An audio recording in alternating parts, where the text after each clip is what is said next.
एक बार की बात है। गर्मी का मौसम था और एक चींटी कड़ी मेहनत से अपने लिए अनाज जुटा रही थी। दरअसल वह सोच रही थी कि धूप तेज हो जाए, इससे पहले क्यों न अपना काम पूरा कर लिया जाए। चींटी कई दिनों से इस काम में जुटी थी। वह रोजाना खेत से उठाकर दाने अपने बिल में जमा करती थी। वहीं पास में ही एक टिड्डा फुदक रहा था। मस्ती में वह नाच रहा था, गाने गाकर जिंदगी के मजे ले रहा था।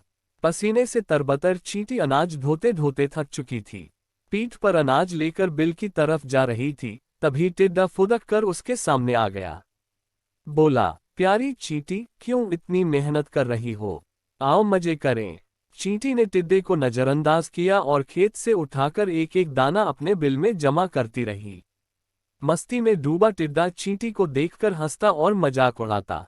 उछलकर उसके रास्ते में आकर कहता, प्यारी चींटी, आओ मेरा गाना सुनो। कितना बढ़िया मौसम है, ठंडी हवा चल रही, सुनहरी धूप है। क्यों मेहनत करके इस खूबसूरत दिन को बर्बाद कर रही हो? टिड्डा की हरकतों से चींटी परेशान हो गई। उसने समझाते हुए कहा, सुनो टिड्डा, ठंड का मौसम कुछ दिन बाद ही आने वाला है। तब खूब बर्फ गिरेगी, कहीं भी अनाज नहीं मिलेगा। मेरी सलाह है, अपने खाने का इंतजाम कर लो।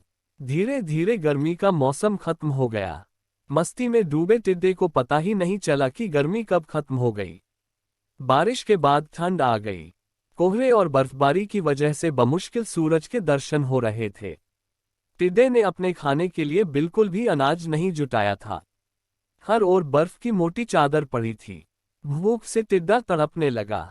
टिड्डे के पास बर्फबारी और ठंड से बचने का भी इंतजाम नहीं था। तभी उसकी नज़र चींटी पर पड़ी। अपनी बिल में चींटी मजे से जमा किए हुए अनाज खा रही थी। तब टिड्डे को एहसास हुआ कि समय को बर्बाद करने का उसे फल मिल चुका है। भूख और ठंड से तड़पते टिड्डे की फिर चींटी ने मदद की। खाने के लिए उसे कुछ अनाज दिए। चींटी ने ठंड से बचने के लिए खूब घास फूस जुटाए थे। उसी से टिड्डे को भी अपना घर बनाने के लिए कहा। इस कहानी से हमें ये शिक्षा मिलती है कि अपने काम को मेहनत और लगन के साथ करना चाहिए। उस वक्त भले ही लोग मजाक उड़ाएं, लेकिन बाद में वे ही तारीफ करेंगे। अगर वीडियो आपको अच्छी लगी हो तो वीडियो को लाइक करें और चैनल को सब्सक्राइब करना ना भूलें।